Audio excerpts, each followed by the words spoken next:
Comment peut-on posséder 78% de diamants de la planète, 89% de platine, dont la moitié de la production est utilisée par l'industrie automobile, 81% de chrome, 61% de manganèse, 60% de cobalt, 20% de la production mondiale d'uranium, 90% des réserves de platinoïdes, 80% de coltan, 70% de tantal, 40% des réserves aurifères et 10% des réserves pétrolifères. Bref, comment peut-on détenir le tiers des réserves mondiales, tous minéraux confondus, et rester le continent le plus pauvre du monde?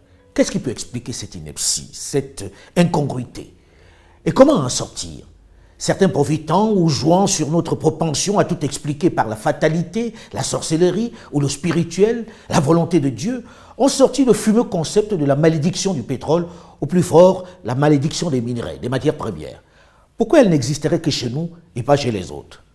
Pourquoi le pétrole serait une bénédiction pour les pays du Golfe, tels que l'Arabie Saoudite, le Koweït et autres Qatar, et il serait une malédiction pour le Congo-Brazzaville, pour l'Angola, pour le Tchad, pour la Guinée équatoriale, pour le Nigeria? Soyons sérieux et ayons le courage de regarder les choses en face. C'est quoi la réalité? Adoptons le pragmatisme des jeunes pour en finir avec les incantations. Prenons la République démocratique du Congo, l'un des plus grands paradoxes de notre continent. Premier producteur mondial de cobalt, avec ses 100 000 tonnes chaque année. Il fournit 70% de ce minerai essentiel dans la fabrication de batteries pour voitures électriques et pour nos milliards de téléphones portables. Premier producteur africain de cuivre, avec plus d'1 500 000 tonnes par an. Le Congo est assurément un scandale géologique, puisque la liste de ces minéraux est longue et importante. Diamant, près de 19 millions de carats par an. Or, plus de 40 000 kg par an. Zinc, 7 800 tonnes. J'arrête là l'inventaire parce que, comme le disait l'auteur Frantz Fanon, l'Afrique a la forme d'un revolver dont la gâchette est le Congo. Les superlatifs, pour le dire, sont foison. Scandale géologique, pays béni des dieux. Mais dans le même temps, l'immense majorité de la population dans ce territoire grand comme l'Union européenne, avec cette immense richesse, vit avec moins d'$1 par jour. Que s'est-il passé pour qu'on en arrive là? Il s'est passé que ce vaste pays, après la colonisation belge, en est sorti avec de sérieux stigmates. Je ne vais pas revenir sur toutes les spoliations et pillages perpétrés par le roi Léopold II dans ce qui était sa propriété. Les jeunes ces dernières décennies, avec le talent qui est le leur, l'ont largement commenté. Ils l'ont déjà abondamment évoqué. Évoqué le cynisme qui fait que 5 jours seulement après son accession à l'indépendance obtenue au forceps, les colons belges et Bruxelles ont suscité une guerre financée par l'Union minière du Haut-Katanga, l'ancêtre de la GECAMINE. Guerre qui dure encore jusqu'à cette date. Guerre qui a permis pendant tout ce temps de piller tranquillement, de garder la main sur les immenses richesses minières du Congo. Avec bien sûr souvent, il faut le rappeler, la complicité de quelques nationaux, de certains dirigeants et des voisins aussi, qui se servent sans gêne. Mais le vol, la razzia, ne s'est pas arrêté là. Elle s'est poursuivie plus tard avec les décisions de certaines institutions internationales, ce qu'on appelle du doux nom de partenaires multilatéraux, qui sous le prétexte d'apporter leur aide, leur science, ont gentiment conseillé à nos dirigeants de confier leurs richesses à des compagnies occidentales savamment choisies par elles. Pour une fois, un responsable de très haut niveau, président de la puissante GECAMINE, qui est en charge de la gestion de cet inestimable patrimoine, explique le mécanisme, la décision qui a spolié les Congolais, qui les a privés de leur principale richesse. C'est le FMI, c'est la Banque mondiale. Qui décide de céder vos richesses à des entreprises. Qui conseillent, qui vous disent, vous, État congolais, vous n'avez plus les moyens financiers de maintenir et de développer vos actifs miniers. Nous vous conseillons gentiment. Oui, on sait comment on conseille. Voilà, de céder ça à des partenaires techniques et financiers internationaux qui sont spécialisés et qui ont les moyens et ils vont développer ça à votre place. C'est l'erreur fatale qu'on a faite, qu'on ne devrait jamais faire dans nos pays africains. On dit que la RDC a exporté plus de 1 million de tonnes de cuivre et près de 100 000 tonnes de cobalt. C'est 5 ou 6 entreprises étrangères dans lesquelles, malheureusement, l'entreprise de l'État GECAMINE n'est qu'un actionnaire minoritaire qui n'a quasiment rien à dire. Édifiant, non? On ne peut pas être plus clair. En gros, le Congo est officiellement premier producteur de cobalt, minerai pour lequel la planète entière a un gargantuesque appétit. Mais en réalité, elle n'appartient pas aux Congolais. Elle est la propriété de quelques firmes occidentales et asiatiques qui ne respectent même pas la promesse, le contrat fait d'investir dans le pays. Elle possède les 2/3 du cobalt du RDC. Et comme si ça ne suffisait pas, ces entreprises, elles ont pris nos gisements, elles sont allées les donner en garantie à des banques étrangères et elles ont emprunté. Au lieu d'amener des capitaux qu'on nous avait promis, c'est des prêts qu'on nous a amenés à des taux qui dépassaient 10% alors que nous savons qu'ils les avaient à 2 ou 3%. Dont les entreprises à qui on a donné les concessions sont allées gager les mines du Congo auprès des banques. Et ont emprunté alors qu'elles devaient amener des capitaux. Elles ont amené plutôt des prêts. Ce n'est pas tout. Le hold-up ne s'arrête pas là. Le tiers restant du cobalt, que l'on a baptisé le cobalt sale, est encore tenu par d'autres groupes mafieux chinois, libanais, indiens, qui font travailler encore une fois les femmes, les enfants, les femmes enceintes, dans des conditions inhumaines. On assiste régulièrement à des accidents avec mort d'homme. Ils creusent dans ces mines comme des damnés qu'ils sont pour des revenus dérisoires, puisqu'en déclarant ce cobalt sale, il n'est officiellement pas vendable sur le marché. Du moins, officiellement. C'est un monde obscur, une opportunité qui s'offre aux plus malins, comme eux, partis de Chine, pour s'enrichir sur le dos des pauvres creuseurs. Ces petits malins qui les exploitent savent contourner l'embargo et parviennent à vendre ce cobalt dit sale, à le blanchir. Et très souvent, avec l'aide, j'allais dire, la complicité des grandes firmes qui détiennent déjà l'essentiel du cobalt propre. Ce personnage qui se tient en retrait sur ce marché du cobalt dans la capitale minière, Kolwezi, fait partie d'un des grands groupes mondiaux du cobalt. Vous achetez le produit pour vendre à qui? CDM. Vous vendez à CDM. CDM. Il faut préciser que CDM est une filiale locale du groupe chinois Huayou, spécialiste géant mondial du cobalt, qui, tenez-vous bien, ne possède pas de mine. Il y a quelques mois, elle faisait savoir, sous la pression, qu'elle n'achèterait plus de cobalt sale. Il faut dire qu'entre-temps, le prix sur le marché du cobalt est passé de 25 000 à 53 000 $. Et les projections disent qu'il va passer autour de 75 000 $ de façon stable d'ici les 5 prochaines années. Alors comment résister à une telle affaire, à une aussi belle manne, qui est fou? En gros, toutes ces grandes firmes internationales maîtrisent finalement tout le cobalt, l'officiel et le non officiel, le propre et le sale. Et les Congolais sur le terrain, les mineurs, les creuseurs de ce cobalt que les petits malins achètent à vil prix, se battent, se déchirent pour ce peu qui reste. Figurez-vous que ces mineurs qui vivent comme des taupes creusent jusque dans leur propre salon. Les guerres auxquelles on assiste, les batailles entre les communautés villageoises qui défraient régulièrement la chronique en RDC, les tueries perpétrées par des bandes armées viennent essentiellement des tentatives pour de petits groupes de maîtriser des pans du peu de minerais qui restent sur le territoire.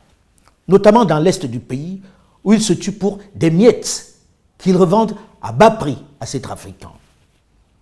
En gros, les firmes Glencore, China Mobile Denom et Sycomine, qui détiennent les 2/3 de cette matière minérale qu'est le cobalt, réalisent 18 à 20 milliards de $. Des chiffres surréalistes sur le seul cobalt et le cuivre de RDC. Tandis que l'État congolais ne perçoit que 1,3 milliard, c'est-à-dire à peine 10%. Vous avez bien entendu, à peine 10%. Dans ce cas, qui est le vrai patron du pays? Et comme si ça ne suffisait pas, il n'existe pas de mécanisme de contrôle fiable pour s'assurer que ce qu'il déclare est réel. Regardez ces jeunes qui vivent comme des taupes, qui risquent leur vie chaque jour pour quelques grammes de cobalt. Et regardez cette voiture, ce véhicule électrique considéré comme le nec plus ultra, la Tesla. Sans lui, elle n'existerait pas, quel que soit le talent du créateur. Mais regardez le fossé qui sépare le monde du fabricant de celui du creuseur. Cherchez l'erreur. Ce que nous venons de voir dans le cas du cobalt n'est rien comparé au hold-up réalisé dans l'or, dans le diamant, bref, dans presque toutes les autres richesses minières. Ces pillages, avec les stratégies cyniques mises en place pour les pérenniser, sont à l'origine de l'instabilité dont est victime la RDC. Au regard des immenses profits qu'elle réalise désormais dans ce vaste ensemble, pensez-vous que les firmes occidentales et asiatiques qui tirent leurs revenus du chaos aient vraiment envie que la paix y règne? Certainement pas. Vous me direz que les voisins du Congo, tel le Rwanda, qui est devenu un exportateur de minerais alors qu'il ne possède pas une seule mine sur son territoire, ou l'Ouganda, n'y sont pas pour rien non plus. C'est vrai. Mais ils ont profité d'une situation, d'un climat, l'occasion faisant le larron. Lorsque l'on évoque les responsabilités, on ne peut pas oublier celles des dirigeants africains qui ont été, pour beaucoup, responsables de ce pillage, soit par ignorance, pour les plus anciens, soit par la corruption, pour les plus jeunes. Nous ne savions rien de ce qui se passe et nous n'avons même pas la quantité du pétrole qui sortait de notre pays. Nous ne la connaissions pas. Vous voulez dire que les autorités congolaises ne la connaissaient pas. Ne connaissaient pas la quantité de pétrole extraite de leur sol? Par quel moyen? Là, on a, si vous voulez, à mon avis, utilisé, ou comment dire, un peu la naïveté, je dirais, des dirigeants des pays hôtes, des producteurs. Nos cadres, nos responsables, nos chefs d'État ont eux aussi participé à ce pillage. Beaucoup ont été les outils, les instruments indispensables de cette spoliation. Ils le sont encore chaque jour par leur servilité et leur appétit vorace du gain. Ils doivent être jugés et condamnés, notamment les plus diplômés, qui avaient bien conscience de ce qu'ils vendaient à leur pays. Mais si on doit être intransigeant avec eux, on doit l'être davantage avec les pilleurs, leurs commanditaires. Pour qu'il y ait corruption, il faut être deux au moins, un corrompu et un corrupteur. Les peines doivent être au moins les mêmes. Or, nous avons malheureusement et de plus en plus tendance à concentrer notre colère, notre courroux, fort bien justifié, sur nos seuls dirigeants et cadres dont le rapt, selon les rapports des experts internationaux fiables, constitue 1% de cette corruption. Oui, 1%. Oubliant trop souvent les firmes internationales et les États qui sont responsables de 99% de cette évasion. Ce Congo-bashing, ou plus globalement, cet Africa-bashing, contribue à nous distraire des autres, des vrais responsables de notre malheur. Les gros poissons nous payent, nous utilisent encore pour détourner notre attention d'eux, pour nous distraire. On ne doit pas les oublier. C'est eux les principaux responsables. On ne doit pas se contenter de voleurs de poules pendant que les grands parrains nous font la leçon. Oui, pour dénoncer nos chefs locaux, mais oui aussi pour montrer du doigt les firmes internationales et de nombreux États du Nord et les punir proportionnellement à leurs responsabilités. Autre travers dans cette lutte, on a trop tendance à l'autoflagellation. Un cadre africain qui dénonce ces pillages est curieusement souvent plus attaqué par les siens que ceux qu'il dénonce. Pourquoi il ne parle que maintenant? Il faisait partie de la mafia, non? Il essaie de se racheter, c'est tout. Il s'est aussi enrichi, non? Peut-être, peut-être. Mais il a le courage de rompre l'omerta, de briser la loi du silence. Et si nous le lapidons, la règle du silence s'installera à jamais. Ce que nous venons d'évoquer rapidement dans le cas de la RDC s'applique dans de nombreux autres pays du sud du Sahara. Tenez, prenons la Guinée, un autre scandale géologique. Elle est dotée de certaines des réserves de minéraux les plus convoités de la planète, dont 40 milliards de tonnes de bauxite, la plus grande réserve du monde. À cela s'ajoute, tenez-vous bien, plus de 20 milliards de tonnes de minerais de fer. Les réserves potentielles d'or sont estimées à 700 000 tonnes. Diamants, 30 à 40 millions de carats de réserves prouvées. 500 millions de carats de réserves probables. L'or et des quantités indéterminées d'uranium. Mais 55% des 11 millions d'habitants de la Guinée vivent avec moins de 1,25 $ par jour. Et le pays se classe 178e sur 187 pays selon l'indice de développement humain 2013 du PNUD, qui mesure le niveau de vie des pays. À qui profite cette immense richesse qui laisse les Guinéens dans l'extrême pauvreté? Les mêmes compagnies internationales. Pour bien comprendre la situation actuelle, il faut toujours remonter à la genèse. C'est en cela que connaître son histoire est nécessaire pour mieux construire son avenir. Il faut bien connaître le passif pour mieux gérer l'actif. Lorsque le général de Gaulle s'emporte en ce mois de septembre 1958 à Conakry après le vote du non au référendum qu'il propose pour maintenir les territoires africains dans la communauté française, c'est certes parce qu'il est blessé dans son amour-propre, parce qu'il ne supportait pas la contradiction, mais c'est surtout parce qu'il perd une inestimable réserve de matière. Ce trésor dont je viens de vous faire un bref inventaire.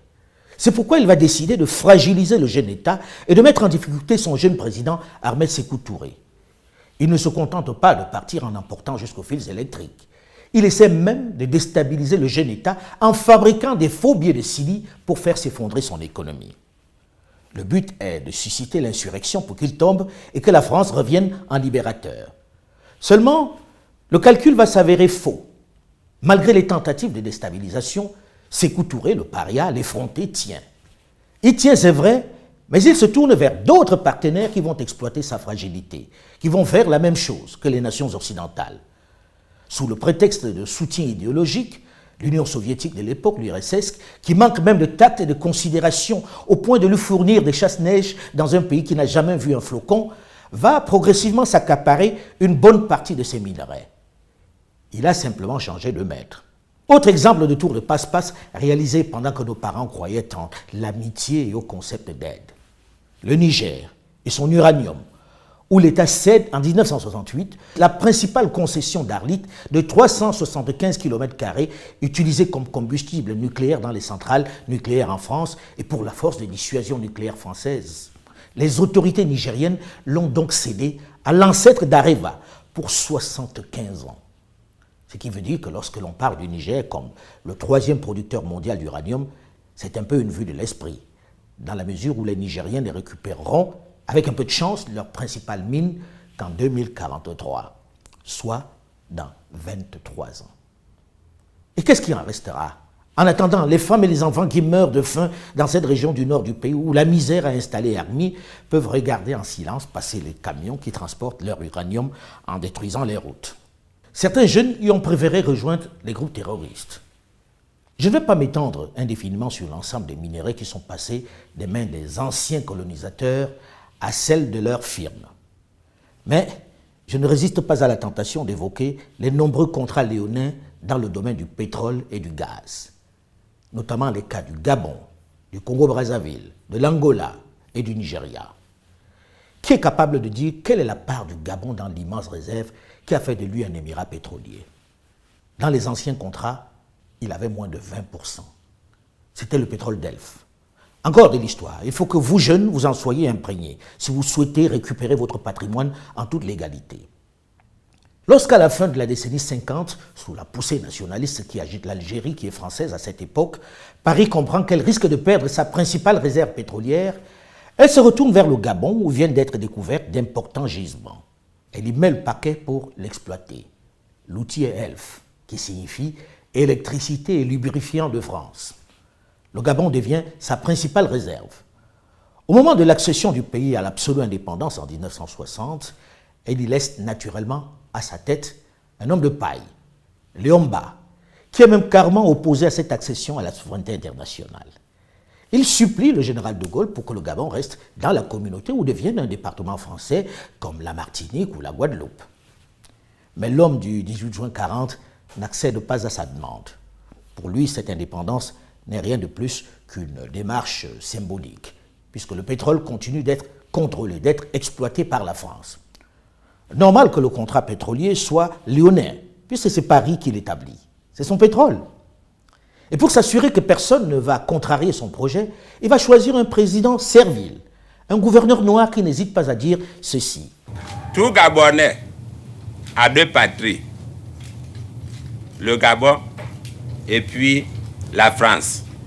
Pensez-vous, très sérieusement, que cet homme puisse lire dans le contrat pétrolier élaboré par Paris? Pensez-vous qu'il soit équipé intellectuellement pour évoquer les intérêts de Libreville, si déjà sa préoccupation est celle du lien indéfectible avec Paris? Pensez-vous qu'il mesure les enjeux? Comment voulez-vous qu'un homme qui pense ainsi puisse veiller sur les intérêts du Gabon? Et lorsque vient le moment de décéder en 1967, il est remplacé par un autre préparé pour l'occasion, Omar Bongo Ondimba. Il va tout faire pour préserver le statu quo. Même si on le trouve généreux et sympathique, il va veiller sur les intérêts pétroliers d'Elf. Pire, le général de Gaulle, soucieux des intérêts de son pays, qui lorgne sur le pétrole du Nigeria, va se servir de lui pour déclencher l'une des guerres les plus meurtrières du XXe siècle, celle du Biafra.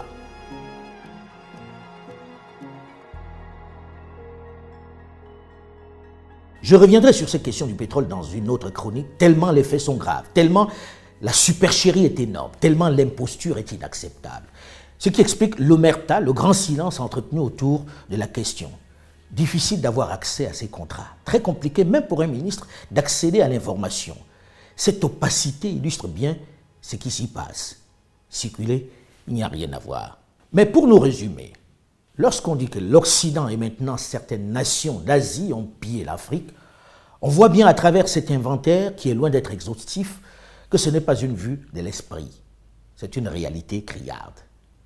Lorsqu'on dit qu'elle continue de le faire, c'est encore vrai, puisque les faits sont là, clairs et têtus. Les activistes, les militants panafricains, les influenceurs les plus populaires ont largement contribué à faire connaître cette vérité. Au point où certains chefs d'État du Nord ont fini par le reconnaître publiquement, comme l'ancien président français Jacques Chirac. C'est qu'une grande partie de l'argent qui est dans notre porte-monnaie vient précisément de l'exploitation, depuis des siècles, de l'Afrique. Pas uniquement, mais beaucoup viennent de l'exploitation de l'Afrique.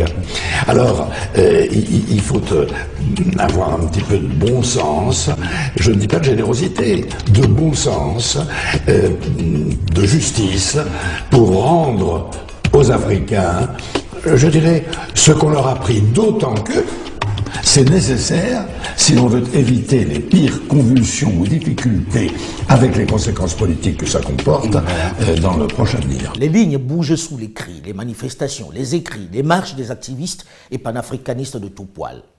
Leur combat porte. Mais ces dénonciations ne peuvent suffire à corriger ces injustices, ces pleurs, ces marches. Aussi utiles soient-elles, elles ne peuvent être notre seule arme. Le moment est peut-être venu pour une jeunesse plus diplômée, plus au fait, d'élaborer une stratégie plus efficace pour reprendre son patrimoine, pour rétablir la justice. Il ne s'agit de chasser personne, il ne s'agit de stigmatiser personne. Il s'agit d'utiliser les armes modernes qui ont fait défaut à nos parents, le droit, tout simplement. Aujourd'hui, commençons par les ressources minières, les matières premières dont nous sommes les principaux pourvoyeurs. Le Congo tout entier et kozala na mikolo ezali koya capitale mondiale ya ba minerais stratégique. Potozali à peu près na 60% ya ba minerais stratégique oyo mokili mobimba ezali kotala lelo. À la vérité, certains dirigeants ont commencé la contre-offensive avec des fortunes diverses. Ainsi, par exemple, le choix de la RDC a d'abord été la réforme du code minier, qui semble plus novateur, moins favorable aux multinationales qui se sont accaparées les richesses du pays. Ce code rééquilibre ou du moins diminue officiellement les injustices en les taxant un peu plus et en les obligeant à redistribuer une partie aux populations locales. Ceci devrait se traduire au moins par une augmentation des revenus de l'État. Le dernier acte en date de cette démarche de réappropriation est assurément la création de EGC, l'entreprise générale du cobalt, qui devrait logiquement permettre de remettre le tiers du cobalt dit sale au profit des populations locales. Elle devrait créer un cercle vertueux dans ce monde désorganisé. En réalité, il s'agit d'une nationalisation de 20 à 25% du cobalt mondial. Ainsi, la RDC devient de fait, enfin, un acteur du cobalt mondial, capable de se passer d'intermédiaires et de discuter avec les acteurs directs de la filière, de parler directement avec Tesla ou Samsung sans complexe. Au Gabon, dans les anciens contrats de partage de production, l'État avait parfois 10, 15, 20 ou 25%. La nouvelle loi prévoit que les parts de l'État ne peuvent pas être en dessous de 45%. Seulement dans le domaine minier, les conventions particulières restent malheureusement la règle. L'autre volet de cette récupération des richesses minières de l'Afrique passe évidemment par la dénonciation des contrats léonins. Nalembi makambo oyo nazali komona na mboka oyo depuis des années bato bazali koya awa bazane eloko te na poche soki bakei bakomi ba milliardaire biso tozotikala kaka bapauvre likambo wana ekoki kosalema te ke mokili eza koavanse biso tozongaka nsima. Nous changeons les contrats, nous renégocions parfois des contrats déjà signés parce que quand ils sont totalement déséquilibrés, nous le faisons. Parfois, c'est au risque d'aller en arbitrage et souvent de perdre parce que Les contrats antérieurs ont tellement été bien ficelés alors que les États, bon, très souvent malheureusement, on ne prend pas les experts qu'il faut pour nous accompagner. Mais ça, tous les pays africains l'ont compris maintenant. Ma partenaire Nabiso, poete likamboana toyo kanana bango libela ekozala obele sikoyo gagnant. Yo tongi immeuble na poto, biso pe tongi ya biso na Kolwezi. Otongi nzela na poto, biso pe tongi ya biso na Kolwezi. Il ne faut donc pas se décourager. L'Afrique doit s'armer de juristes de haut vol, particulièrement pointus dans le domaine des mines, pour éviter à nouveau de se faire berner. Il faut reconnaître que les nouveaux contrats établis sont moins en défaveur de nos États. Le modèle sénégalais dans ce domaine, il n'est pas le seul, est remarquable. D'abord, moi je suis géologue de formation, donc le pétrole, ça ne m'effraie pas. Je considère que c'est une ressource du sous-sol. Nous devons pouvoir optimiser son exploitation. C'est à travers les contrats, c'est à travers les dispositifs juridiques que nous mettrons en place. Si vous prenez le total, ce que gagne le Sénégal en prenant les parts de Petrosen, c'est-à-dire les 20% de Petrosen, les parts de l'État entre 30, 40 ou 50, plus maintenant les taxes que les sociétés, les compagnies payent, qui sont de l'ordre de 30%, c'est le Code général des impôts. Donc on se retrouve généralement avec une part du Sénégal qui tourne autour de 60 à parfois 80%. Si le projet est vraiment bien, c'est-à-dire si la production augmente, l'État peut avoir 80% des revenus globaux du projet. Et la première chose que j'ai faite dès les découvertes a été la création de l'Institut national du pétrole et du gaz pour former les meilleurs spécialistes en la matière, aussi bien en fiscalité pétrolière, en économie pétrolière, qu'en exploration, production et raffinage, ainsi que dans la distribution. Et ces premières promotions sont sorties. La première année, il y a eu 2000 candidats sur lesquels nous avons pris 20. 20 sur 2000. Vous voyez le taux de sélection. Et ils sont tous titulaires d'un diplôme d'ingénierat ou d'un master avant de rentrer à l'Institut. À saluer, il faut le reconnaître aussi quand les choses sont réalisées. La création d'une école pour accueillir les futurs cadres africains dans le domaine qui, entre autres, négocieront les contrats. Ils seront plus outillés pour veiller sur nos intérêts. Nous avons beaucoup pleuré, et à raison. Nous avons dénoncé les violences, les pillages, les mensonges dont l'Afrique a été victime et continue de l'être. Maintenant, armés du savoir, de la connaissance, décomplexés, nous devons adopter une autre stratégie, une autre attitude, celle de la reconquête de notre patrimoine, par la connaissance de la science et du droit. Nous ne pouvons, avec la population que nous avons, avec les ressources humaines dont nous sommes désormais riches, avec la manne minière dont nous sommes dotés, continuer de subir le diktat des autres, d'écouter les leçons des autres qui disent savoir mieux que nous ce qui est bien pour nous, qui déterminent nos priorités et la façon d'y arriver, qui prétendent nous aider alors que le concept d'aide est un vaste leurre, puisqu'il n'existe d'amitié entre les États ou les entreprises. Il n'existe que des intérêts. Fini le concept de nos amis les Africains. Aux jeunes de changer de paradigme, sans esprit de revanche, mais de conquête, et avec détermination. Il en va de votre avenir. Le nôtre, il est derrière nous. Et ne nous jugez pas avec les canons, avec les concepts et les connaissances d'aujourd'hui. On a échoué à apporter le développement, mais plus souvent par ignorance, que seulement par la corruption, comme on veut le laisser penser. Les Africains n'étaient pas plus corrompus que d'autres, non. Récupérez votre dû avec la connaissance que vos parents vous ont permis, qu'à un cas, d'acquérir. La vérité est simple. Celui qui est entré chez vous par effraction pour voler votre bien, même s'il l'a fait avec la complicité de votre fils, reste un voleur. Il ne peut se cacher éternellement derrière le deal qu'il a passé avec votre fils, dont il a abusé de la confiance. C'est de l'abus de faiblesse. Il reste un voleur. On ne doit pas se contenter de rendre ce que l'on a appelé les objets d'art. On doit pouvoir ainsi renégocier les contrats miniers. Les grandes firmes doivent le comprendre. Si elles ne veulent pas se faire éjecter par la jeunesse qui est bouillonnante et moins patiente que leurs parents et aînés, elles doivent s'asseoir à table et négocier. Mais le combat de la récupération des minéraux africains ne fait que commencer. En ce qui me concerne, je travaille avec mon équipe sur un documentaire consacré aux mines en République démocratique du Congo. Une plongée dans les profondeurs abyssales de cet univers trouble qui va donner, une fois n'est pas coutume, la parole aux acteurs africains de la filière. Question d'avoir un narratif différent. Très prochainement donc sur la chaîne Alain Foka officiel. Je vous invite à vous abonner si ce n'est déjà fait. C'est gratuit et sans engagement. Et à ceux nombreux qui le sont déjà, je vous suis infiniment reconnaissant. Merci pour votre fidélité et vos nombreux commentaires qui me nourrissent. N'hésitez pas à réagir.